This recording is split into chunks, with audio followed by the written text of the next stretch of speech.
I'm gonna cut it all down, probably covered it in oil, and a lot of machinery. I want a lot of cars, not driving, but just on all the time, and just emitting that wonderful smell of smog. Garrett Sparrow's Rambo is more than a collection of songs.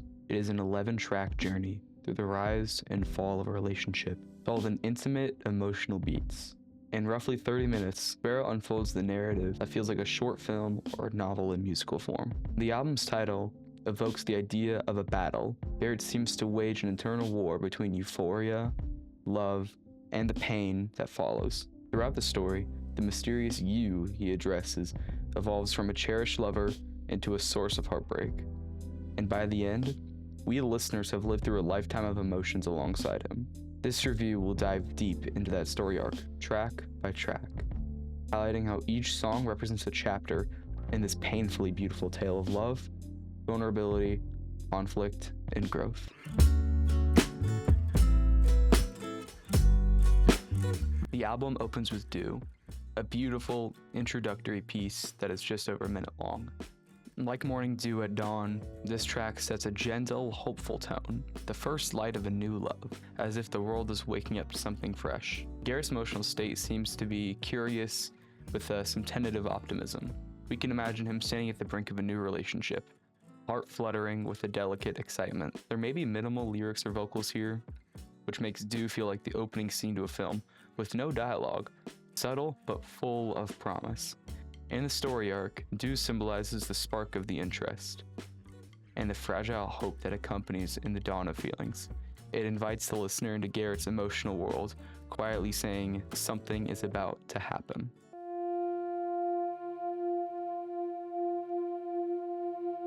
If Dew is dawn, Boyfriend is the morning sunshine of the album.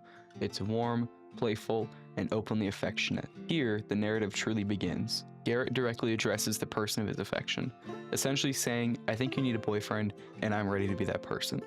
The tone seems sincere and exuberant, backed by a dreamy, hard-on-sleeve instrumental, and Garrett positions himself as a caring partner that you deserve.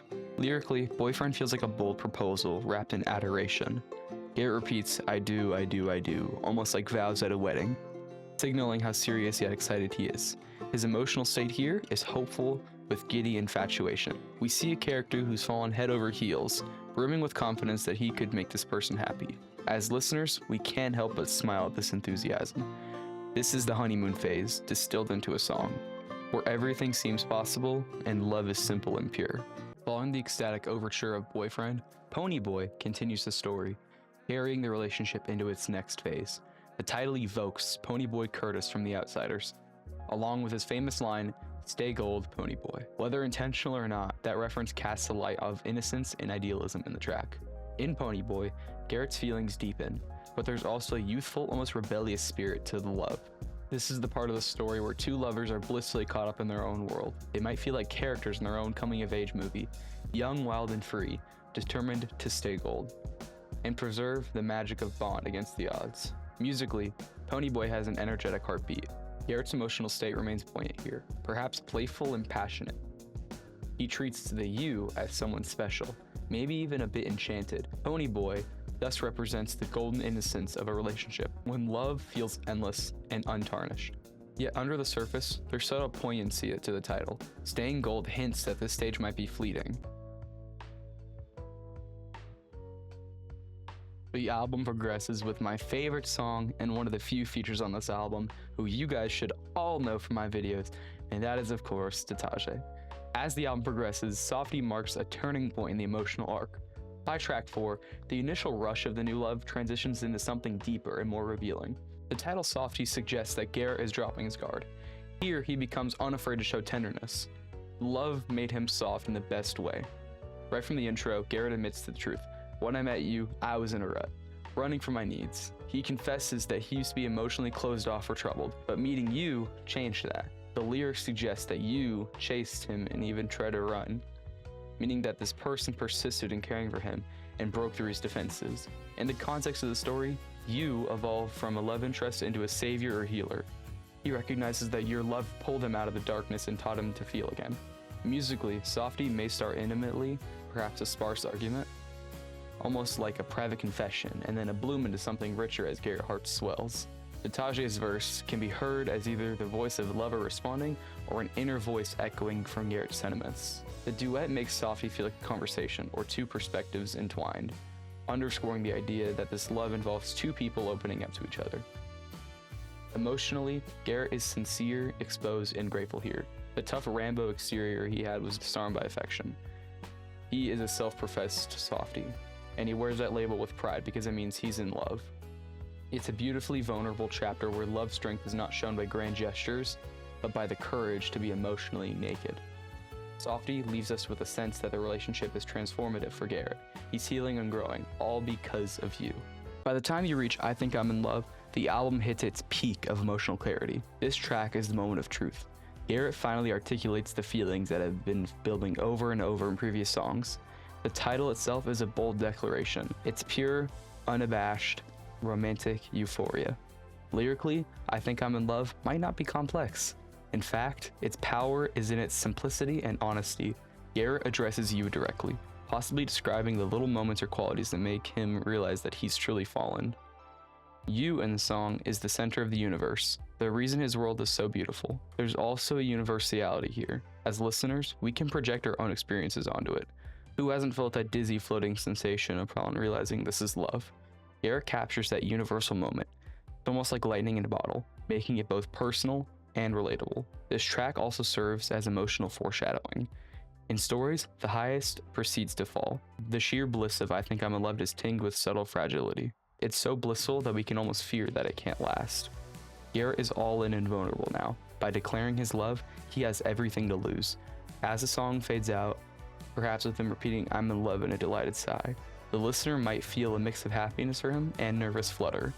The understanding that in the journey of love, a turning point is coming.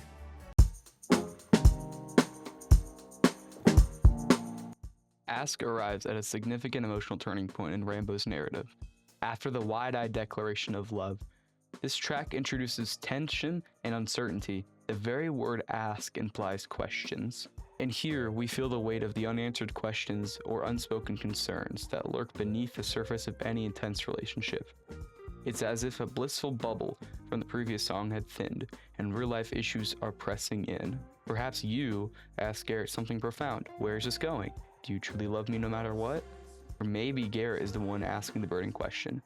Will you stay, or do you feel the same way I do? There's even the possibility that ask refers to asking for commitment, like a proposal or an ultimatum. Whatever the case, there's a fork in the road feeling. The relationship has reached a stage where it must confront reality. Musically, this is the longest track on the album, but he's grappling with something that unsettles him. Perhaps he's afraid of the answer to a question he's avoiding, or senses a distance growing and is trying to ask you why. It's not full-blown fight or heartbreak yet, but there's murmur of thunder in the distance. By the end of the song, we feel the story's golden phase has absolutely ended. Questions have been posed, and how they answer will determine what comes next. Garrett and you stand at an emotional crossroads, hoping that they can move forward together. Yet there's some sort of lingering dread. Things might never be the same. It's the calm before the storm, where both the characters and the listeners hold their breath. Entering Kubrick, we step into one of the most intriguing chapters of the album's story. Named after legendary filmmaker Stanley Kubrick, the track immediately suggests a shift into a more surreal or serious atmosphere. In this narrative, this is where love starts to feel like a movie scene gone awry. Emotions are heightened, and there's coldness creeping in, a sense that something is off. If Ask was the quiet tension, Kubrick is the moment where the tension becomes palpable and visible. His emotional state is conflicted and confused. He's questioning everything. How did we get here? Why does something that was so warm now feel so cold? This could be the part of the story where Garrett is lying awake, and maybe even feeling lonely in your arms. For you, this track might not be a direct voice, but through Garrett's perspective, we sense you have become distant or unknowable to him. The evolving you is almost like a character he can't read, making you seem like a stranger. It's a far cry from the idolized you from earlier tracks. In Kubrick, you is somewhat enigmatic, and that scares Garrett. Story-wise, Kubrick is an emotional alienation chapter. This couple is still together externally, but there is a war between them. It's like a quiet montage in a film where two lovers drift apart in the same place, shown through mirror reflections and long silences. Garrett is trying to make sense of it, and Kubrick metaphor makes him try to convey and wrong this distance feels. This song readies us for the climax of the conflict. It's clear now that the relationship is on shaky ground, and they might be breaking up soon. On Take Pictures, the emotional storm has finally arrived, but it comes with a desperate attempt to preserve what's left. In this part of the story, Garrett seems to sense that the relationship is slipping away, and his instinct to grab hold of any fragment he can, like he's taking photographs to freeze a moment in time. Narratively, this track is Garrett's effort to cling to good times. Maybe he literally refers to pictures, looking at the old photos of the two of them, reminiscing about when things were easy. Or maybe it's metaphorical. Take pictures could mean, let's remember this, let's not forget what we had. This could even be a plea to you. Can we capture this love before it fades? Can we pretend everything is okay just for tonight, so I can keep it with me? There's a heart-wrenching sweetness to that idea.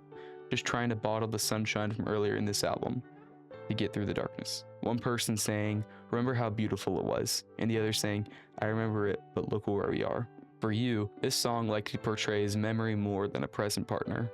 Perhaps you are physically or emotionally absent now. Maybe you've pulled away, and Garrett is left with only pictures and memories of when you were close.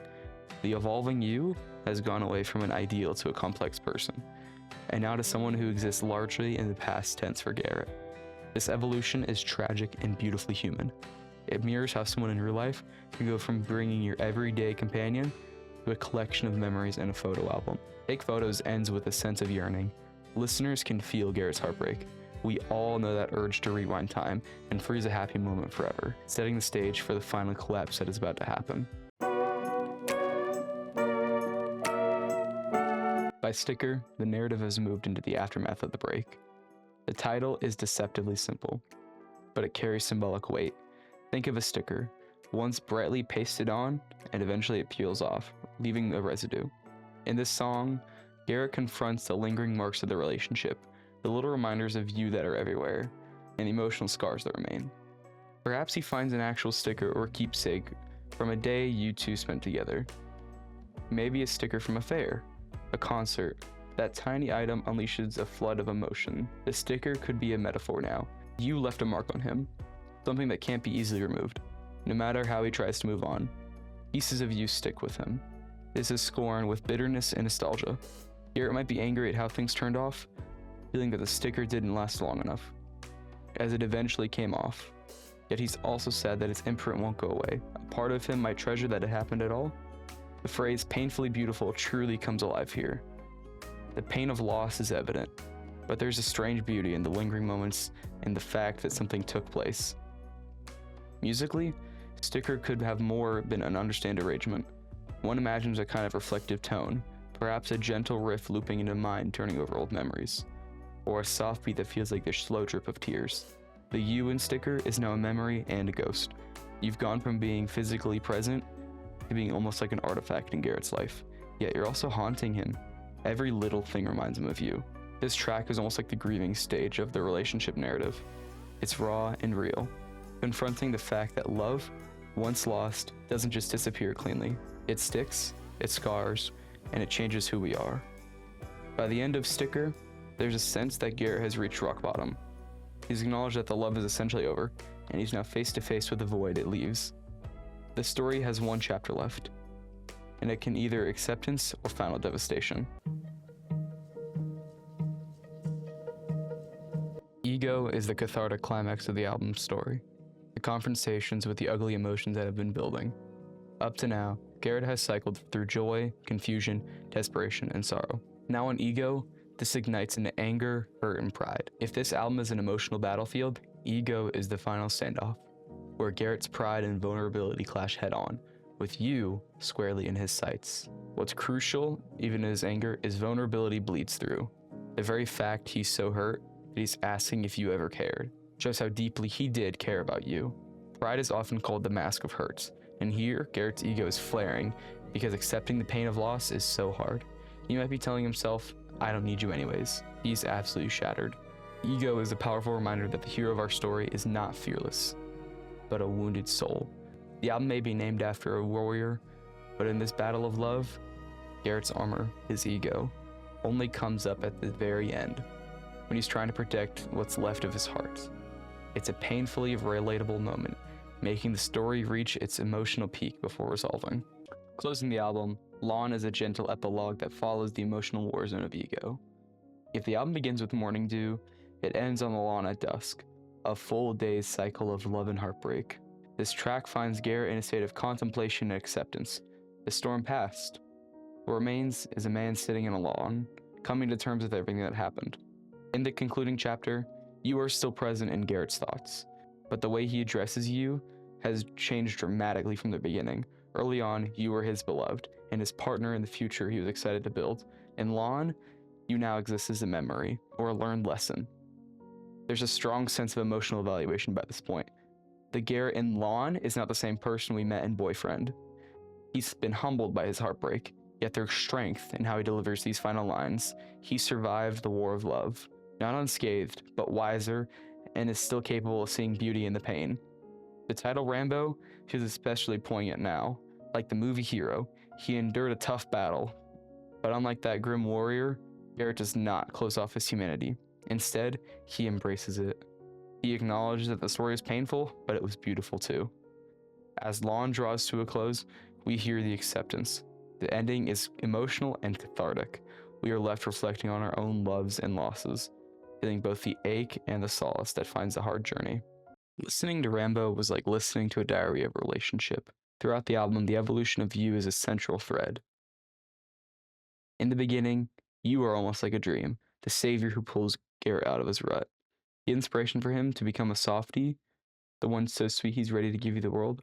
Midday, you become more real and complex, someone who can ask difficult things about him and inadvertently hurt him.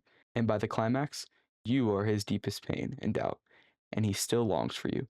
Finally, you settle into a cherished but distant place in his heart. I know I didn't really dive into the track and how the production and all of that, but with this story, with this production, I'm giving the first ever 100 out of 100. So congratulations, give it up. Yay! Yay! Be excited, be happy. The story of Rambo will forever remain painfully beautiful. If you haven't already, subscribe. I'm sorry that I just kind of ended on that. That was pretty quick, but this is a public call out, Garrett. I want an interview. Come get some, man.